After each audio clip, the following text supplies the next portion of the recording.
Good day to you. Restore Executive Life and Leadership Coaching and Consulting.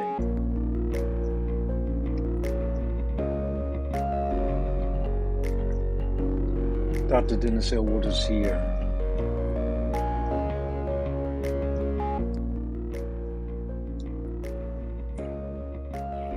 Today we're going to talk a bit about health, what we're doing with that.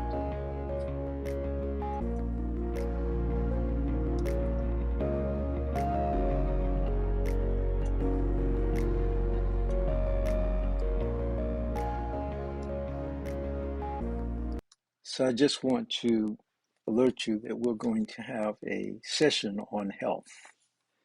And again, what we're doing with these podcasts is that we're actually taking them, move them off the general line, and we're going to have them available to you via subscription, really. That's going to be available via one of our websites.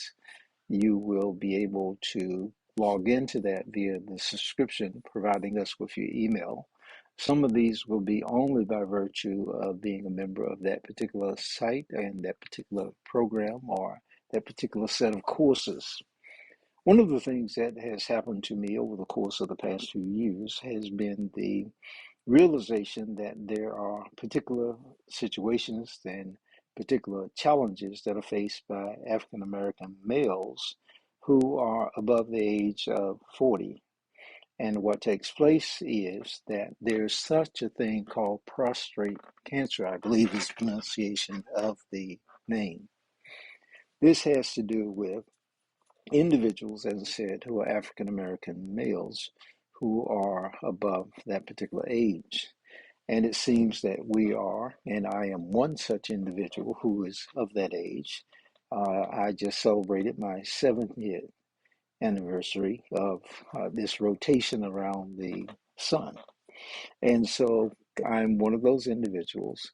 And I celebrate and I smile when I say this because of the aspect that when I was much, much younger, maybe about 14, 15 years old, my father looked me in my eyes and said to me that I would likely be dead by the time I was 18 years old.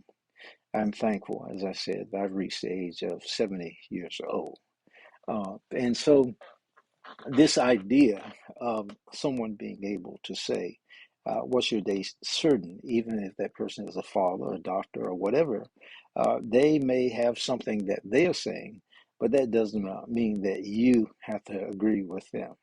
They have a idea, a prescription, perhaps even a suggestion, but you don't have to take their suggestion. I've known individuals that were given dates certain and they may have had 6 months to live because they had a particular type of, in one case, throat cancer, another stage 4 throat cancer, even, and another person had some type of blood disorder, cancer disorder, and another person had another type of condition where there was a prescription, if you will, or suggestion, if you will, or diagnosis, if you will, that they would be dead and various sicknesses that were involved, not just for men, but for any individual, a woman, a child, whatever it may be.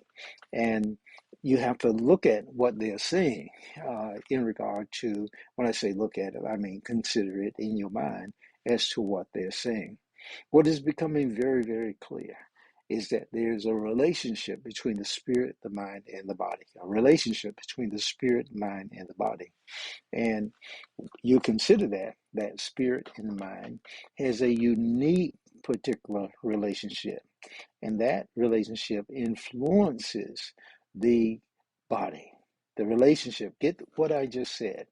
There's a relationship between the spirit and the mind. They are so close together that one cannot really separate, if there is a separation, between the two. And when we say the spirit and the mind, when we deal with the mind, there's what is called the conscious mind, and then there's the subconscious mind. The conscious mind and the subconscious mind. And it's vital that a person comes to understand what is being said there. The conscious mind, it is said, and you can see these illustrations in so many places. The conscious mind And the subconscious mind, the relationship between the two has been compared to the relationship that you see when you see or talk about or have pictures, illustrations of the iceberg, the iceberg. And what you have is that somewhere between 5 to perhaps 10 or 15% of the iceberg is above the water. And then there's something between 95 and 85% of the iceberg that is below the water.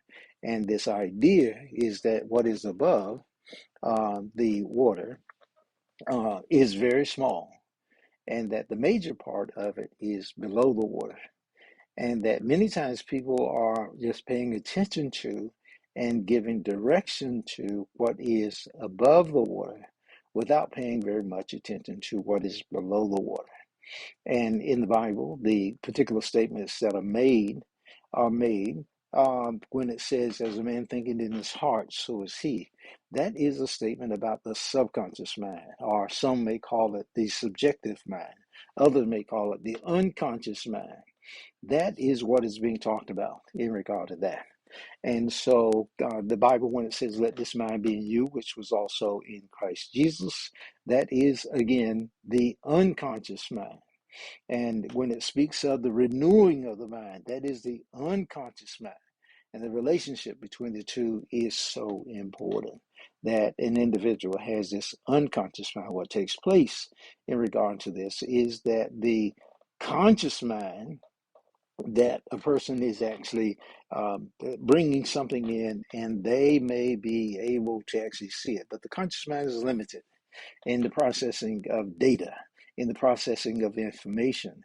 It may be able to take in, say, somewhere between 7 to 40 bits of information in, say, a minute or in a moment, perhaps it may be, the way that is quantified, 7 to 40 bits of information in a moment.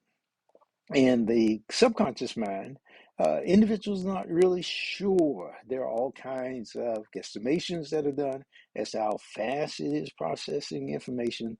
Those range from about 200,000 bits of information in a moment to something like 4 to 500,000 bits of information in a moment. And what takes place is that one is linear, it seems, that it goes in a sequential order. The other one is, so to speak, it is panoramic. It is taken in pictures, and you know what is said about a picture is worth 1,000 words.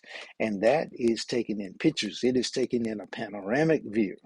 And so it is able to straighten that out. And that's what happens, so to speak, when we dream or when we meditate and all of those kinds of things. It's arranging the information that has been taken in all throughout the course of the day.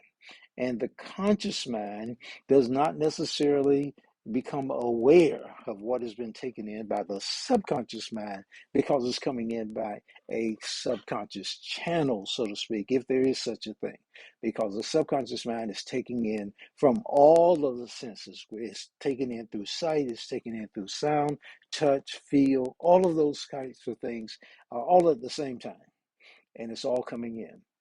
And so also the subconscious mind has taken in information from likely before we were even born. You've heard of individuals actually speaking to a baby in the womb. And there's so much to be said about things that happens before the baby is even born. Remember the statement inside of the book of Jeremiah, before I formed you in the womb, I knew you. And so it is almost as if Spirit is saying that God had a conversation with the child before it was even born, or the person before they were even born. And God is reminding the individual that that conversation actually took place. As a matter of fact, an individual named Wayne Dyer, you can look him up online at YouTube, I believe. There's a conversation that he has in regard to making a covenant with God, and that is also alluded to in the Bible.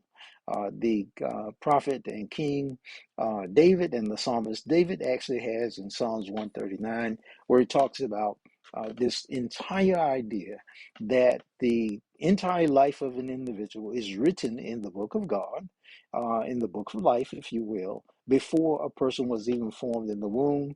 It had the entire life had been written down in that book before there was even one day lived of that particular life.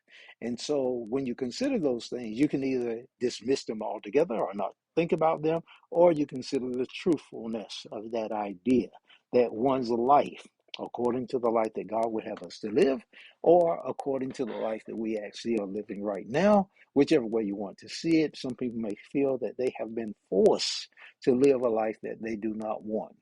But the truth of the matter is, consider again, there are verses of scripture, like in the book of 1 John chapter 3, I believe it is. It says, I wish above all things that thou would prosper and be in health. Who wouldn't want it? That's the intent of spirit. And then there's another text that speaks of the aspect that when you go against God's will, that is something where a person is seen as kicking against the pricks. And what is being talked about there is this aspect that when a person is kicking against the pricks, a prick is like almost like an iron spike that you're kicking. And when you're kicking against or going against God's will, you're really going against your own best interests in something. God's will is what's in your best interest. When you kick against the prick, you are actually wounding yourself. Now, take a moment and just think about that. Is that what you want for your life? You're hurting yourself. You're hurting yourself. That's not what you want. I don't think. It's not what I want anyway. So God wants what's best for you. Anybody that tells you otherwise, they have not really understood who spirit is and what spirit is and spirit's intent for your life. Spirit, according to Jesus Christ, wants you to have the abundant life. Abundance is not just something where you have money. Abundance is a shalom life. It's a prosperous life. It's prosperous in every way. It's a life of peace, a life of joy, a life of abundance in every area of your life. Think about that for a moment. Let me play a little bit of music. Think about what I've said. We'll come back for a moment.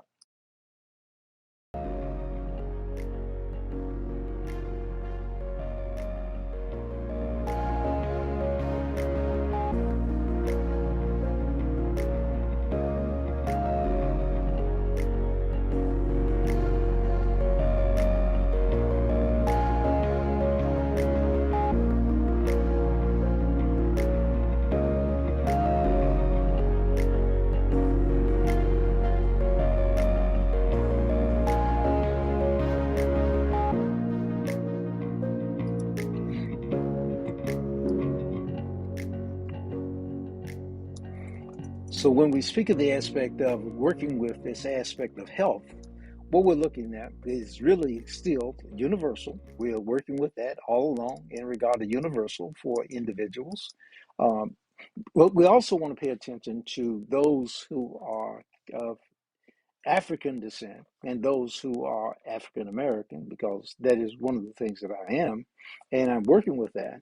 And I'm concerned that we learn to think from the standpoint of principle and that we don't simply accept the idea that someone really, other than ourselves, have our best interests in mind. And there are all kinds of things that come into play. I'm talking about this prostate cancer, I believe, pronunciation of it. And what I found is that there is a particular mix of various plants and herbs and things like that. That my own history is that previously, I will mention this particular thing. It's called a colonoscopy. I've had at least two, I think, maybe three in my life. You know, there's a whole process that you used to go through. Now it's a little bit different. There's a test, and now they offer it, I believe, for every 2 years or maybe every 1 year after you reach a certain age. And it is to look for blood in the colon, if I understand correctly. There's a particular commercial that you can see on television and things of that nature. And so they're looking for blood in the colon as a, what do they call it? So that there is like a preventive that you can have in regard to that. And so I recommend, of course, individuals to do what their doctors say that they should do, and then work along with that particular thing. One of the other things, of course, is that I am a man of prayer. And I believe in affirmative prayer. When I say affirmative prayer, I mean affirm the good. That's like when the Bible says, let the weak say, I am strong. And I don't mean say I'm stronger than you, like it's the in the water on the bank, in the water on the bank. Your mind is not firm, it's not standing on what you've just said. So there's a process where you learn affirmative prayer, or you have an affirmative prayer practitioner, what people would call in the past in various places, at least as far as I'm concerned, prayer warriors, people who have been trained. Like a few weeks ago, we had what was called the Woman King. It was talking about these individuals who were the real Amazonians, these women who fought for their king and for their country. This particular show, a movie that starred Viola Davis, it talked about these women. They were warriors, and there are other warriors that came out of Africa, out of Rome, and other places like that. There are warriors today who fight for the various countries and those kinds of things. And so all of those. So we're talking about prayer warriors, spiritual warriors that know how to pray and stand in the fire and stand in the heat. Well, this is the same kind of thing, but it's spiritual. And those individuals know how to hold you in prayer. And yes, they are paid for their services. Absolutely. That whole thing like that. You get somebody to pray for you, they can save you a whole lot of fears and doubts and everything like that. And Jesus Christ, when he sent forth his disciples, he told them to heal the sick. Heal the sick. So they knew how to pray. And we train prayer warriors. That's one of the things that we do. We train prayer warriors. So that whole piece in regard to that. And so, again, let me say this in regard to that. We encourage people to send us an email in regard to that if you know that you need prayer, because we've done this before. We've been successful at it before. We encourage you to send us an email. Let me give you the email for that. Because my particular dissertation out of Howard University School of Divinity, which I've told you about before, and my professor, Dr. Ken Holtfelder, whom I love dearly, because he took me under his wing and he taught me. Took me under his tutelage and he taught me, and I'm grateful for that. But info at iwillrestore.com. Info at iwillrestore.com. Send me an email.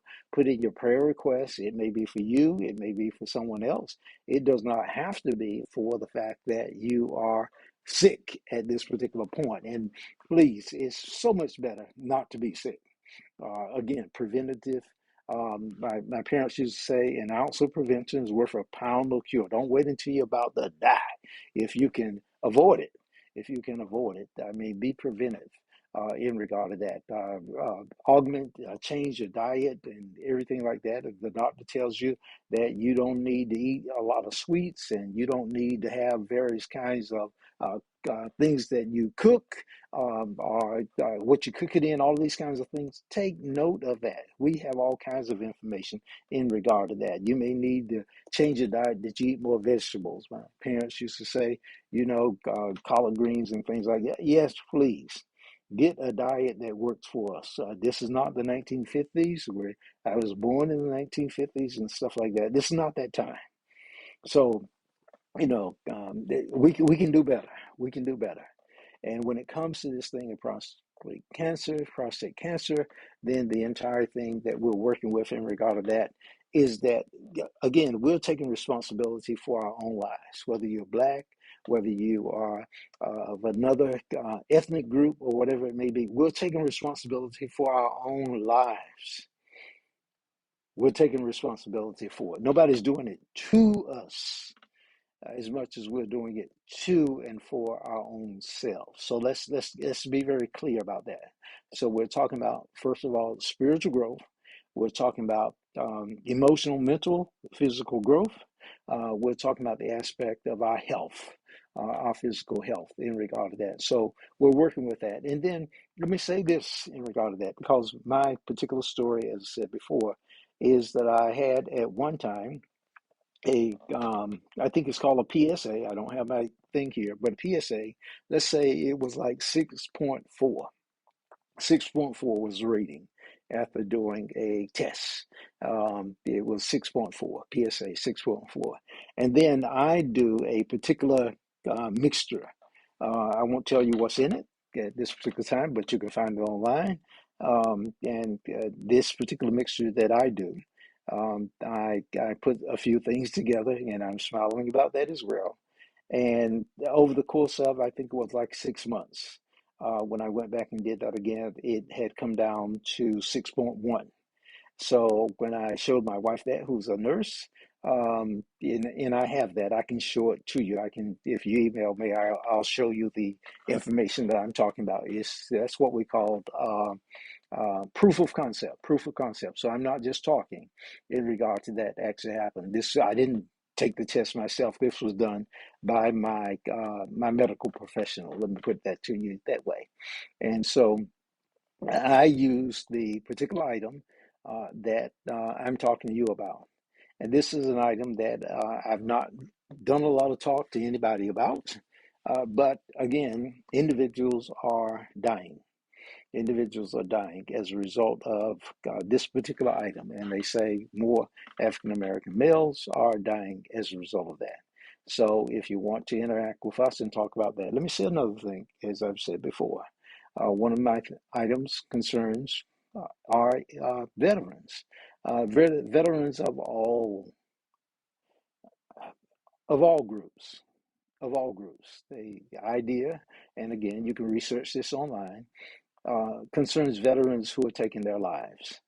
I am concerned about that. I've studied it in graduate school, and my concern is the mental health of those individuals. Now, here's my idea about veterans is veterans, those who have been in the military, that's what makes you a veteran. That's the kind of veteran I'm talking about, is an individual who has understood what it means to work together with a group of individuals who understand what it is to be committed to a mission, and that sometimes things happen in the military. And I'm one of those individuals that had various experience in the military. But I believe that if you understand what a mission is, and for me, a mission has been over a number of years having a particular goal or set of goals or a company or whatever it may be that I want to bring to pass something. And even when I achieve a goal, I still come up with another goal. And that's one of the things and one of the reasons that I'm doing what I'm doing now is that I've achieved significant goals in my life, but I still have goals to achieve. And one of the things that we work with individuals when it comes to what I call trauma, trauma is anything that you keep repeating over and over and over and over and over and over again in your mind and in your words and everything like that. Traumatic experiences happen in life, and life can be challenging. And that's why individuals, in my estimation, actually take their life. And so we talk about helping individuals when it comes to traumatic or difficult or challenging situations. And we want to work with them. We want to actually work with them. And by work with them, one of the things we talk about is that we talk about the aspect of helping individuals to understand that they can have a reason for living. A reason for living. The research that I did said that there were ladies, I believe they were of the Jewish faith, and the Jewish calendar has different ceremonies for various age groups and things like that. And the Jewish ladies were actually able to plan for various events in their lives. And based on those events, even if the doctor's prescription, so to speak, or the idea of the doctor was that they had a date certain that they thought these ladies would die, that if they had an event that was of a longer period of time ahead of their life in the future, longer or past the date certain, these ladies would program themselves. They had a mission, program themselves to live beyond that date. There was a date certain that they would die. Let's say that differently. If the doctor told them, so to speak, that they were date certain that they would die in, say, August, but they had something that they wanted to attend and they were committed to attend in the month of December, then they would plan in their minds that they were going to live until December. And they would then program themselves in their own minds to live until December, no matter what the doctor said. And so, as I studied that, I began to understand that trauma is a repeating cycle, not for something good, but for something bad.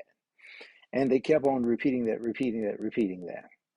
And that one of the ways to get beyond a traumatic situation is to come up with a new story that the mind revolves around. Get what I just said. Come up with a new story that the mind revolves around. As a matter of fact, we did an entire series on that. It was called Revolve, Evolve. Revolve, Evolve, like the Earth and other planets revolve around the sun, the sun, the sun in this solar system. And revolve, evolve. And so, this entire idea that we're working with is that the mind goes around a central idea, a center idea, centered idea. It goes around it over and over again. And they used to sing a song that said, every round goes higher, higher. And so I connected that with what I call my 8 A's. The 8 A's are awareness, that's number one. That's where you wake up and you have a new idea what it means to live or to be alive.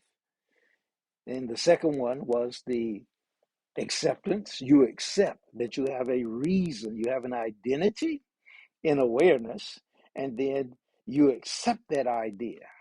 It's like a journey that you're on now to realize what you have actually accepted or become aware of.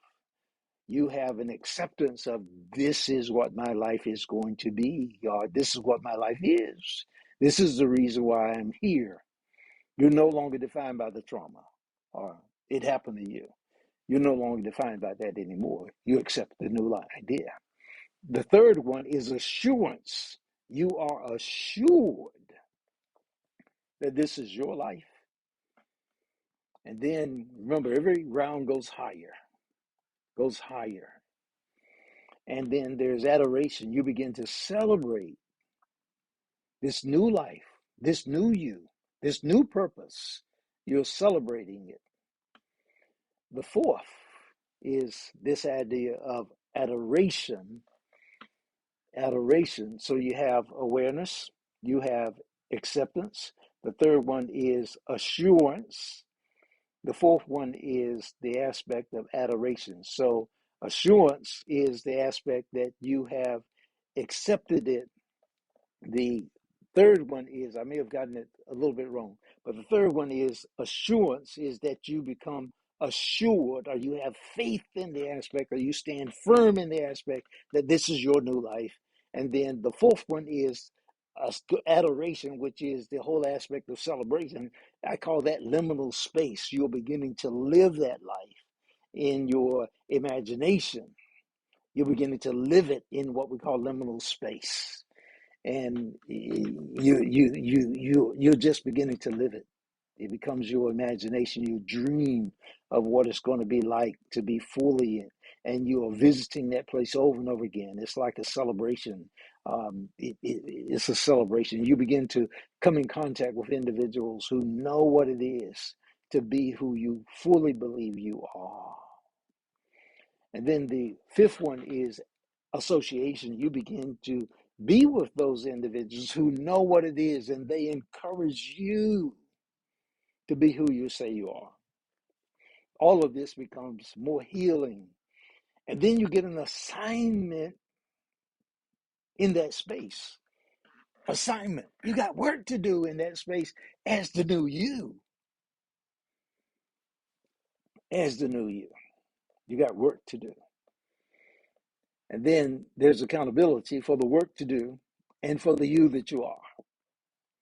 People become people who hold you accountable for doing your part. And then there's assimilation. You become fully celebrated as who you are. And you were that you are before you even became aware of it. That's the glory of it. And so we have both something that a person can actually begin as they become aware of who they are. They accept it at the first moment that they step into that space and become aware, because awareness and assimilation are so much the same. You begin with the end in the mind. info@iwillrestore.com. We've talked a little bit about the aspect of prostate cancer. Live long and prosper, said one person. God bless you. Bye-bye.